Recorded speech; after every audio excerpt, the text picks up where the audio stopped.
Hello and welcome to Hamer Reviews. My name is Christopher Hamer and today I'm reviewing a Canon lens, the RF 28-70 f2 LUSM.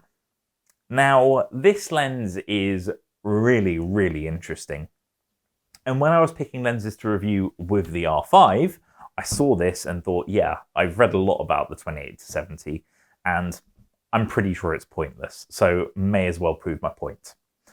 Oh boy, how wrong I was. Now, if you haven't watched my R5 video, make sure you do. It's on the link above. But I mentioned in it that this lens stunned me, and it really did. It is big. This is like 1.4 kilograms of lens. It costs over £3,000 or $3,000 US. It is expensive, but it delivers amazing performance across the board. I actually put the 24-70 2.8 on this R5. Almost makes the 28-70, the 28-70 almost makes the 24-70 look like a kit lens. It's so small in comparison. So you lose 4mm, but you gain half a stop, so f2 rather than 2.8. Is it worth it? Yes, it is. If that's the only thing you wanted to know, just go out and buy it. If that was your only question, is it worth it? Just go and get it. The reason for it is this. Firstly, you have that constant f2 aperture from 28 to 70mm. That is a great thing.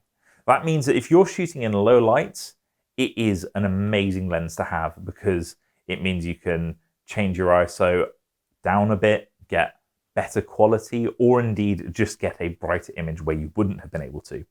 But the other thing that gets me is looking at the images I've taken with this lens. It has been like they were taken with primes. Honestly, looking at it, doesn't matter what focal length, it just looks like it was taken with a prime. It is beautiful the way this lens renders. 9-bladed diaphragm doesn't really lead you to believe it's going to be some magical lens, but it's just beautiful the way the colors come out are really good. They're still a bit different to what I'm used to because of the R5, but that's just processing and I had no issues changing them to my liking. But it's just crazy how sharp the images are and how beautiful the bokeh is. Like, this renders some really nice bokeh f2. Like, I wish I would have had even more time with this lens to do some proper night shooting and really enjoy it. I did obviously test it at night and the images look great. There's nothing really much to say about it. They just look really good. It is very big and it is very heavy. So in terms of using it and ergonomics, it must be said that this zoom ring is massively wide and it takes a fair bit of heft to move this much glass. They're not as much as you'd think. But I think it's a small price to pay for a lens that's quite so versatile. You obviously have the control ring at the front as well, which allows you to custom change settings such as ISO or aperture or exposure compensation. You can all set that on the menu of your EOS R series camera. And obviously it has a manual focus ring, which is fly-by-wire, so you need to actually set that to use it rather than just being able to take over and move the glass. But if you can get over the ergonomics of it being very big and very heavy and being a little cumbersome, it's very versatile. And I think that's where it's so interesting. You can use it as, I think this probably would make a magnificent landscape lens for a landscape photographer. It'd make a great lens for a wedding photographer because I'm pretty certain I'd be happy to use this instead of primes any day of the week because the quality of the images are that good. Pair it with an R5 and the R5's autofocus capabilities, and this is a pretty serious lens to have in your kit bag. There are some minor criticisms that I have about it, and that is that this lens doesn't have image stabilisation built in, and I do wish it did. I know that the R5 and R6 have in-body image stabilisation, which is great. It's a good thing to have. But I just feel that the lens having it built in would be nice too, obviously for those that own the RP or the R, but equally just to add a little bit better stabilization for when you're shooting video. Because again, I think this would make a great video lens for someone that shoots a lot of video work.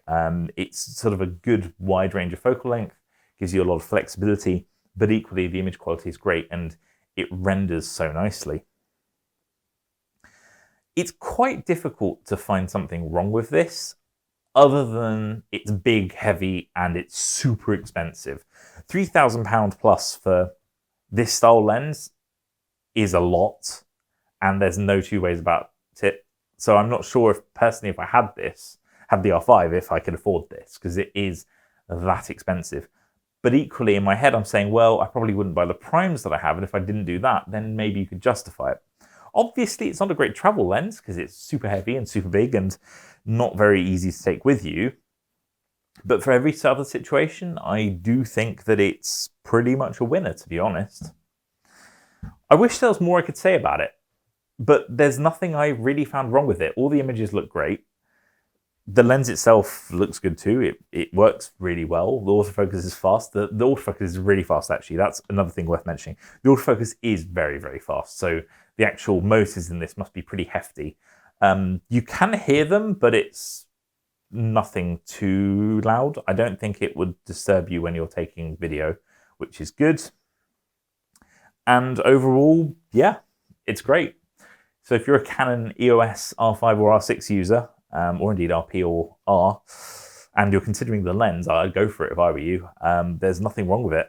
It's just great. If you can take the size of it and the weight and it's not an issue for you, I don't think you'll find a better lens at these focal lengths, bar the best primes that you can get your hands on. But as far as zoom lenses go, I'm yet to find a better one. I wish that I had this when I was shooting like weddings back in like 5+ years ago. It would have been really cool because not having to change lenses as much, you can imagine having one camera body with a 7200, one with this, and you've covered off 95% plus of situations that you're going to be shooting in. And having f2, being able to go down to that when you need to for low light or to blur out the background, very nice. So yeah, the 28-70 f2 is probably the lens that I'm most jealous of on the RF system. I really hope that Nikon ups their game and does the same thing, because I'd love to have choices like this as well. Really stunning, really good. And I hope you found this review useful. Sorry, I'm fawning over it a little bit, but it really is that impressive in my mind. There is nothing wrong with this. If you have any questions about it, pop them in the comment section. If you like the video, give it a thumbs up. If you haven't already, please do subscribe, as it really does help. There's more Canon content on the way. And I hope I see you again next time. Goodbye.